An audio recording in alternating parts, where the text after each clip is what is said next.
Hello दोस्तों, आज प्रश्नावली 3.4 के भाग 2 में हम बाकी बचे हुए प्रश्नों को हल करेंगे। और पिछले भाग में हमने 7 प्रश्नों को हल किया था और इसके भाग 3 में मैं प्रश्न संख्या 1 में से जो मैंने छुड़वाया था, मतलब आप लोगों को दिया था करने के लिए, जैसे प्रश्न संख्या 1 करवाया था मैंने और बाकी प्रश्नों को छुड़वा दिया था। तो प्रश्न संख्या 1 का 1 और वैसे ही प्रश्न संख्या 5 और प्रश्न संख्या 6 और प्रश्न संख्या 2 भी। तो उन बचे हुए प्रश्नों को हम इसके तीसरे भाग में कवर कर लेंगे, ठीक है। तो मैं करा दूंगा सारे प्रश्नों को। तो जिन्होंने कर लिया है बढ़िया है, और जिन्होंने नहीं किया है तो वो अगला वाला पार्ट आप लोग देख लीजिएगा। तो चलिए इस वाले प्रश्नावली के प्रश्न संख्या 8 से शुरू करते हैं। इसमें दिया हुआ है अर्धगोलों का आयतन ज्ञात कीजिए जिनकी त्रिज्याएं क्रमशः। तो इसका भी मैं एक ही प्रश्न कराऊंगा, बाकी आप लोग कर लीजिएगा। बस फॉर्मूला हमें रखना है और उसे सॉल्व करना है। तो चलिए प्रश्न संख्या 8। अब जो जो दिया है वो लिख लेते हैं। अर्धगोले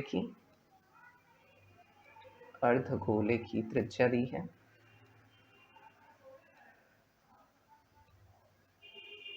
जो कि है 22 सेंटीमीटर और आयतन होता है इसके पहले वाले भाग में भी मैं बता चुका हूँ 2πr³ होता है। तो इसी में हमें r का मान रख देना है। तो ये हो जाएगा 2/3 होता है, 2/3πr³ होता है। अब ये कैसे होता है ये भी बता देता हूँ आप लोगों को। चलिए थोड़ा सा, जैसे कि पूरा गोला हम लेते हैं तो उसका आयतन होता है 4/3πr³ होता है। अब अगर अर्धगोला ले रहे हैं तो इसे आधा काट ले रहे हैं हम, इस तरह का होता है अर्धगोला, ऐसा ही होता है ना। अब अगर आधा काट ले रहा हूँ तो मुझे भी आयतन जो होगा वो क्या हो जाएगा, आधा हो जाएगा। तो इसे आधा कर लेंगे हम, 1/2 × 4/3πr³, यही हो जाएगा ना आयतन। अब इसका गुणा कर लीजिए तो ये हो जाएगा आपका 4/6πr³। और 4 2 दूनी 4, 2 तियां 6, तो ये मिल गया हमें 2/3πr³। अगर मान लीजिए आप लोग भूल जाते हैं इसका फॉर्मूला तो इस तरीके से याद रख सकते हैं कि गोले का आयतन जो होता है वो क्या होता है 4/3πr³, तो उसका आधा हो जाएगा 2/3πr³। तो 2/3 गुणित पाई का मान 22/7 रख लेते हैं, गुणित r दिया है 22, तो 22 को 3 बार लिख लेंगे क्योंकि क्यूब है। अब ऊपर की संख्याओं को अगर हम गुणा करेंगे तो हमें मिल जाएगा 4,68,512 और नीचे 7 21। तो 21 से अगर इसे जब भाग देंगे हम तो देखिए अब इस प्रश्न के उत्तरों में दशमलव के बाद 2 स्थानों तक अंक को लिया गया है, तो वही हम भी लेंगे। वैसे तो आएगा बहुत, तो 22310.09 सेंटीमीटर स्क्वायर, ये हो गया उत्तर। इसी प्रकार से इसके बचे हुए, ये 8 का फर्स्ट क्वेश्चन था और इसके बाकी बचे हुए प्रश्नों को आप खुद से सॉल्व करिएगा। अगर नहीं आता है तो कमेंट बॉक्स में बताइएगा आप लोग, तो मैं उसे कवर कर लूँगा नेक्स्ट वाले वीडियो में, जो कि पार्ट 3 होगा। तो चलिए नेक्स्ट क्वेश्चन की तरफ बढ़ते हैं। 9वां प्रश्न है अर्धगोलाकार कटोरे के किनारों की परिधि 132 सेंटीमीटर है, तब कटोरे का आयतन ज्ञात कीजिए। देखिए अर्धगोले कटोरे की किनारों की परिधि, अब किनारों की परिधि क्यों बोला है इसमें, ये ध्यान देने वाली बात है। तो चलिए प्रश्न संख्या 9। अब एक अर्धगोला बनाता हूं, कटोरा इस आकार का है, अर्धगोलाकार का है ना। अब यहाँ जो ये बना है ये वृत्ताकार होता है, ये पॉइंट हमारा क्या होता है, वृत्ताकार। तो वृत्त जो होता है, वृत्त की परिधि क्या होती है, फॉर्मूला 2πr, उसी की सहायता से हम r ज्ञात करेंगे इसमें, ठीक है। तो इस आकार की कटोरी है, वैसे बीच में मत बनाइए तो भी चलेगा। तो लिख लेते हैं जो जो दिया है। अर्धगोले की परिधि जो कि है 2πr, परिधि वृत्ताकार होती है तो परिधि का सूत्र, वृत्त के परिधि का सूत्र 2πr होता है, बराबर 132 सेंटीमीटर। अब चूंकि 2πr बराबर 132 दिया है तो 2 गुणित 22/7, पाई का मान रख दिया, गुणित r बराबर, यहीं से r का मान हम ज्ञात कर लेंगे, बराबर 132। तो 7 ऊपर चला जाएगा, 22 और 2 नीचे, तो r बराबर हो जाएगा 132 गुणित 7 बटा 2 गुणित 22। अब चलिए काट लेते हैं, 2 छंग 12, 2 छंग 12, ये कट गया 2 से, और 22 दिया 6 और 7 तिरक 21 सेंटीमीटर। तो आर त्रिज्या क्या मिल गई हमें? 21 सेंटीमीटर। तो अब इसी की सहायता से कटोरे का आयतन ज्ञात कर लेंगे। अर्धगोले के आयतन का सूत्र होता है 2/3 पाई आर स्क्वायर, तो उसी की सहायता से हम ज्ञात करेंगे। अब कटोरे का आयतन मतलब अर्धगोले का आयतन, वही बात हुई, बराबर 2/3 पाई आर क्यूब होता है। तो अब r बराबर हमने 21 पता कर लिया है, तो उसी का मान रख देंगे, 2/3 गुणित 22/7 गुणित 21 गुणित 21 गुणित 21। अब चाहे तो 7 से 3 बार इसे काट के फिर मल्टीप्लाई कर लीजिए, चाहे पूरे ऊपर का मल्टीप्लाई कर लीजिए। जब ऊपर का पूरा हम मल्टीप्लाई करेंगे तो ये आ जाएगा 4,07,484 बटा 7 तिरक 21। 21 से इसे हम भाग देंगे जब, तो ये उत्तर आएगा हमारा 1 टाइम जाएगा, फिर 9 टाइम, फिर 404, इतनी बार जाएगा, ये आ जाएगा हमारा सेंटीमीटर स्क्वायर। ये हो गया प्रश्न संख्या 9 का उत्तर। अब चलिए अगले प्रश्न की तरफ बढ़ते हैं। अगला प्रश्न दिया है, दो अर्धगोलों के आयतनों का अनुपात 27:125 है, तब त्रिज्याओं का अनुपात ज्ञात कीजिए। चलिए जो दिया है उसे नोट कर लेते हैं, फिर इस क्वेश्चन को हम सॉल्व करते हैं।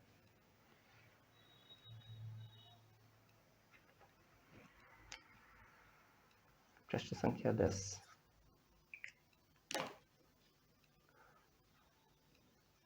दिया है, अर्धगोलों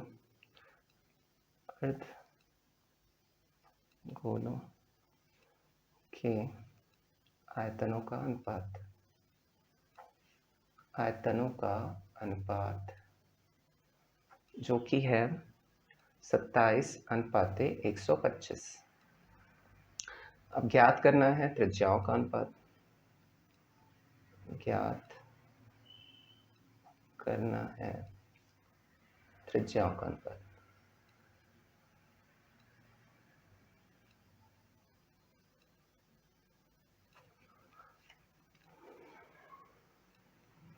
चलिए मान लेते हैं, माना अर्धगोलों का आयतन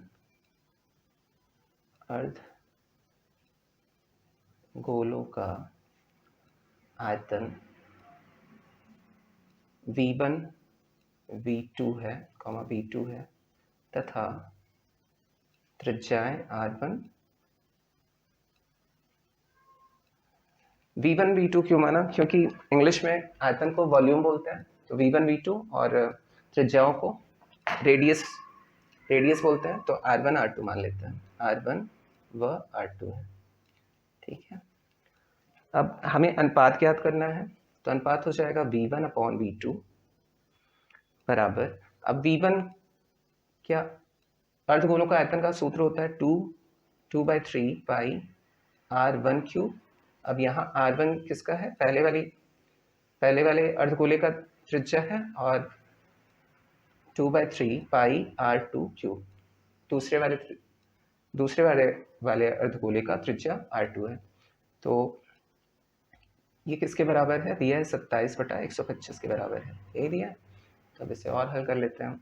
अब यहाँ भी 2/3 पाई और यहाँ भी 2/3 पाई, तो इससे ये कट जाएगा, यहाँ हमारा क्या बचेगा? R1 cube upon R2 cube is equal to 27/125। अब देखिए, अगर ये क्यूब दोनों जगह है तो हम इसे ऐसे लिख सकते हैं कि R1/R2 पूरे का क्यूब बराबर 27/125। अब इसे इधर भेज देते हैं, तो ये क्या हो जाएगा? क्यूब रूट हो जाएगा। R1/R2 बराबर क्यूब रूट ऑफ, मतलब 3 यहाँ आ जाएगा, जो भी अंदर जोड़ा बनेगा वो कितने का बनना चाहिए? 3 का बनना चाहिए। अब ये कितना आ जाएगा? R1/R2 बराबर 3 तिरका 9 तिरक 27 ना, 3 का जोड़ा 3 के जोड़े में बन जाएगा, तो 1 3 बाहर आ जाएगा यहाँ से, और 5 5 25 बचे 125, ये 5 यहाँ से आ जाएगा। इसे और थोड़ा सा सॉल्व कर लेते हैं। 3 ये 3 गुणित 3 गुणित 3 लिख सकते हैं, और ये क्या लिख सकते हैं 5 गुणित 5 गुणित 5। अब यहाँ से 3 बाहर आ गया और यहाँ से 5 बाहर आ गया, तो इनके आयतनों का अनुपात हो जाएगा क्या, इसलिए R1 अनुपात थे R2 बराबर 3:5। ये हो गया उत्तर। तो चलिए अगले प्रश्न की तरफ बढ़ते हैं। अब हम 11वें प्रश्न को हल करते हैं। 11वां प्रश्न जो दिया है, यदि एक बेलन जिसकी ऊंचाई इसके व्यास का 2/3 गुनी है तथा आयतन 4 सेंटीमीटर त्रिज्या के गोले के आयतन के समान है, तब बेलन के आधार की त्रिज्या दी है। अब जो जो दिया है वो नोट कर लेते हैं। प्रश्नानुसार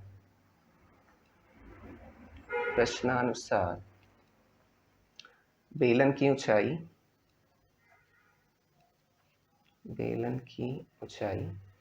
जो कि h है बराबर 2/3, व्यास का 2/3 है, तो ये लिख लिया। अब व्यास बराबर क्या होता है, 2 गुणित त्रिज्या होता है। त्रिज्या को हम r ले लेते हैं यहाँ पे, तो 2r लिख सकते हैं। तो ऊंचाई कितनी हो जाएगी बेलन की, ऊंचाई हो जाएगी, अब व्यास की जगह 2r रख देते हैं, तो 2/3 गुणित 2r बराबर 2 दूनी 4r/3। ये हो गया, ऊंचाई हमें पता चल गई बेलन की, जो कि त्रिज्या के रूप में। और दिया है गोले की त्रिज्या 4 सेंटीमीटर दी है, ये भी नोट कर लेते हैं। गोले की त्रिज्या 4 सेंटीमीटर, ठीक है। तो इसका आयतन जब हम लिखेंगे तो गोले का आयतन क्या लिख देंगे हम, गोले का आयतन जो कि होता है वो हो जाएगा 4/3 पाई, r क्यूब की जगह क्या रखेंगे हम, 4 का क्यूब, ठीक है, तो यही रखना है। तो अब चलिए और आगे दिया है बेलन का आयतन बराबर गोले का आयतन, ये दिया है बेलन का आयतन बराबर गोले का आयतन, और गोले के आयतन में r क्या है, 4 है, सॉरी गोले के आयतन में त्रिज्या क्या है, 4 है। गोले का आयतन ये दिया हुआ है, तो इसे लिख लेते हैं दिया है। अब मान रख देते हैं बेलन का आयतन का सूत्र होता है πr²h बराबर गोले का आयतन का सूत्र होता है 4/3, और यहाँ से हमने 4/3 पाई और 4 का क्यूब यही रखेंगे, 4/3 पाई और 4 का क्यूब। अब देखिए h बराबर जो बेलन की ऊंचाई थी वो कितनी आई थी, 4r/3, तो ये रख लेते हैं। तो πr² गुणित 4r/3 बराबर 4/3 पाई और 4 का 3, 4 पे 3 भाग। अब देखिए r यहाँ भी है, r यहाँ भी है, तो r का क्यूब हो जाएगा, और 4/3 पाई को एक साथ लिख लेते हैं, तो 4/3 पाई r क्यूब ऐसे लिख सकते हैं बराबर 4/3 पाई और 4 पे 3 भाग। अब देखिए 4/3 पाई और 4/3 पाई, यहाँ से ये कट जाएगा। अब r क्यूब बराबर क्या बचेगा, 4 पे 3। अब घात बराबर है ना, तो r क्यूब अगर इसका क्यूब रूट निकालेंगे तो 4 बाहर आ जाएगा, इसे 4 चौक 16 चौका 64 भी लिख सकते हैं, और 64 का जब हम क्यूब रूट निकालेंगे तो बाहर आके 4 ही होगा, तो हम r बराबर क्या हो जाएगा मान 4 सेंटीमीटर, और यही हो गया इसका उत्तर। तो 11वां प्रश्न हो गया। चलिए 12वें प्रश्न की तरफ बढ़ते हैं। 12वां प्रश्न दिया है यदि गोले की त्रिज्या को 3 गुना कर दिया जाए तब नए गोले के आयतन एवं वास्तविक गोले का आयतन का अनुपात ज्ञात कीजिए। चलिए इसे भी हल करते हैं, जो कि है प्रश्न संख्या 12।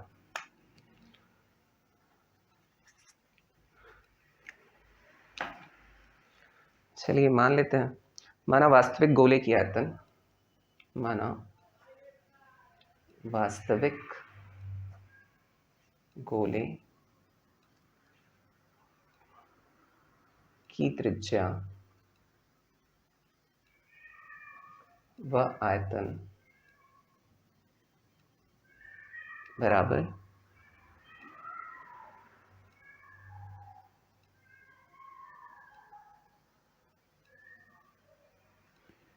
r व v1 है, ठीक है।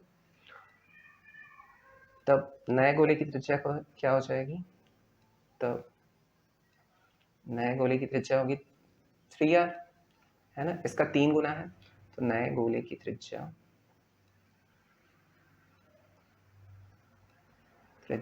बराबर 3r और आयतन मान लेते हैं v2 बराबर v2। अब प्रश्नानुसार हमें क्या ज्ञात करना है? इनका अनुपात ज्ञात करना है। प्रश्नानुसार v1/v2 करना है। अब यहाँ पे v1 कितना, v1 में r रखेंगे तो 4/3 पाई r³ ये हो जाएगा, और r2 की जगह हमें क्या रखना है, मतलब दूसरे जो नया गोला है उसका 3r रखना है, बस यही ध्यान देना है। 4/3 पाई 3r³। अब इसे हल कर लेते हैं, और 4/3 पाई r³ बटा 4/3 पाई, 3 तिरका 9 तिरक 27 और r³ तो r³ ही रहेगा। अब देखिए 4/3 यहाँ पे है, 4/3 यहाँ पे है, और r³ यहाँ पे है, r³ यहाँ पे है। यहाँ ऊपर कितना बच जाएगा 1, और नीचे कितना बचा है 27। तो v1 मतलब v1 अनुपाते v2 कितना हो जाएगा 1/3। 27 बचा है तो 27 होगा। तो ये हो गया उत्तर 12वें प्रश्न का। तो चलिए 13वें प्रश्न की तरफ बढ़ते हैं, जल्दी से इसे भी सॉल्व कर लेते हैं। 13वां प्रश्न,